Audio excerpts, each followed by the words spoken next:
Saya ulang, jadi masjid ini simbol agama, simbol ulama.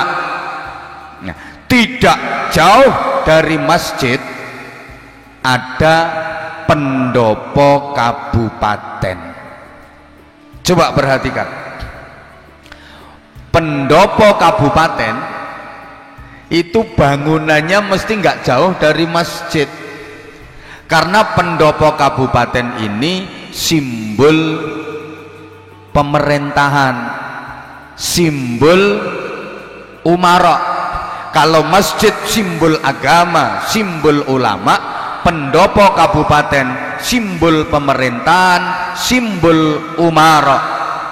Pendopo kabupaten letak bangunannya tidak jauh dari masjid. Ini artinya apa? Umara jangan jauh-jauh dari ulama, pejabat jangan jauh-jauh dari kiai, supaya jadi pejabat yang baik, supaya bisa jadi pejabat yang benar. Halo, halo.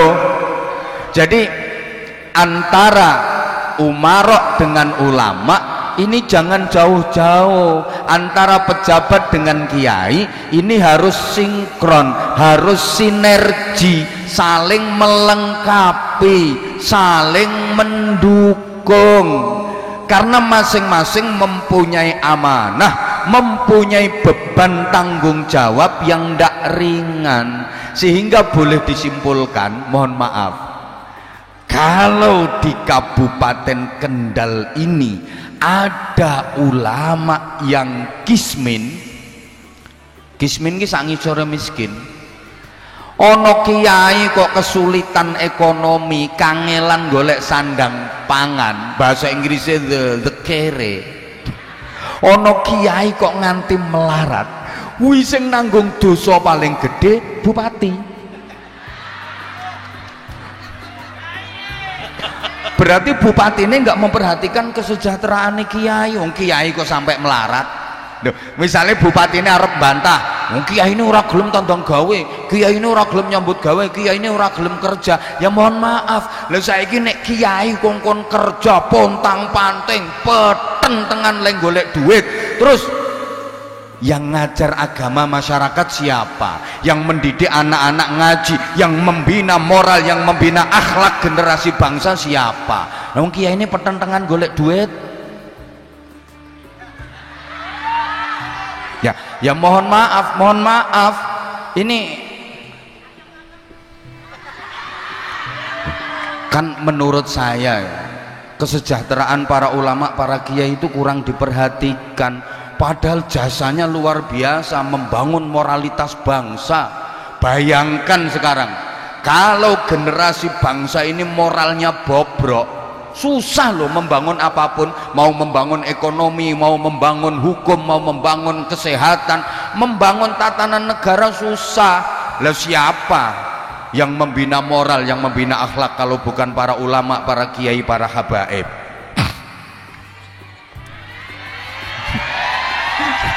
Langsung cair. Allahumma sholli ala Muhammad, Allahumma sholli ala Muhammad. Maaf, izin, kelasnya Kapolres dapat mobil dinas, apalagi Kapolda ya dapat mobil dinas, dapat rumah dinas, camat dapat mobil dinas. Habibidin ada mobil dinasnya. Abah Hamzah lah, Mbah Yai ki teklek dinas sama ontel dinas aja ndak, padahal perjuangannya Masya Allah luar biasa, resikonya juga besar. Ngapunten ya, dulu kalau ada anak ngaji bebel, ndablek, nakal, itu sama ustadznya, sama gurunya, sama kiainya biasa dipukul pakai rotan, cetet, biasa pulang nangis. Orang tuanya itu mendatangi kiainya, ndoko-ndoko, matur suwun Yai, anak kula panjenengan didik akhlakipun, anak kula kersane mboten nakal. Sakniki dilaporke pelanggaran HAM. Nggih napa mboten? Loh, Makanya anak sekarang manja-manja. Anak dulu itu, ya Allah, ini loh yang sekarang jadi Kapolda. Ini dulu waktu ngaji Quran sering dipukul sama kiainya.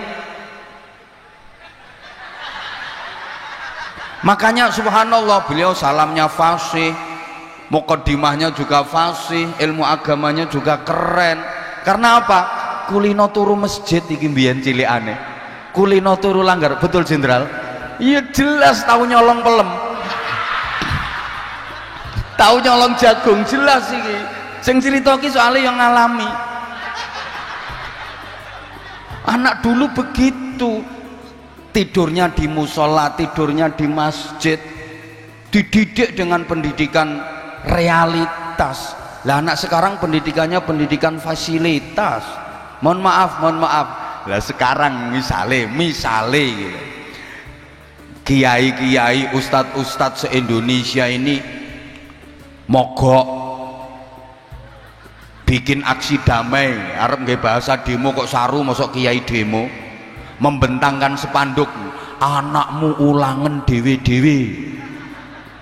Bingung pora? Makanya tolong perhatikan kesejahteraannya. Nah, mobil dinas yang dipakai oleh pejabat yang nggak begitu ada kinerjanya itu ya lempar aja kepada kiai-kiai. Jelas lebih manfaat.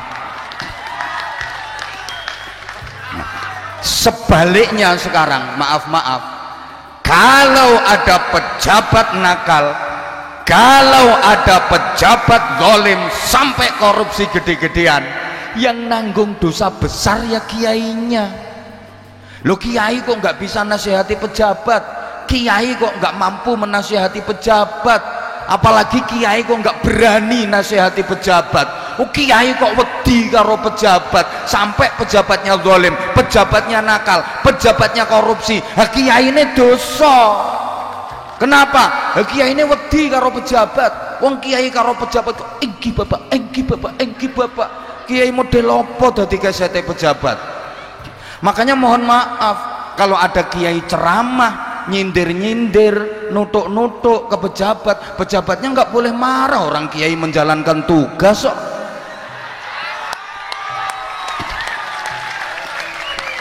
Ya kalau nggak mau disindir, nggak mau dikritik, ya jangan jadi pejabat. Wadah pejabat disindir sama kiai langsung tersinggung. Pejabat cemen itu. Justru harusnya berterima kasih. Ini menjalankan tugas, Jenderal.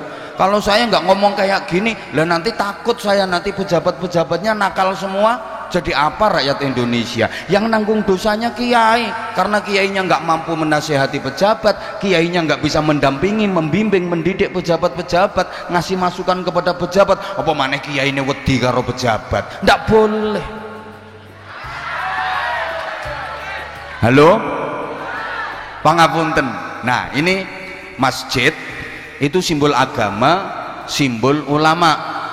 Pendopo kabupaten simbol pemerintahan, simbol umaro.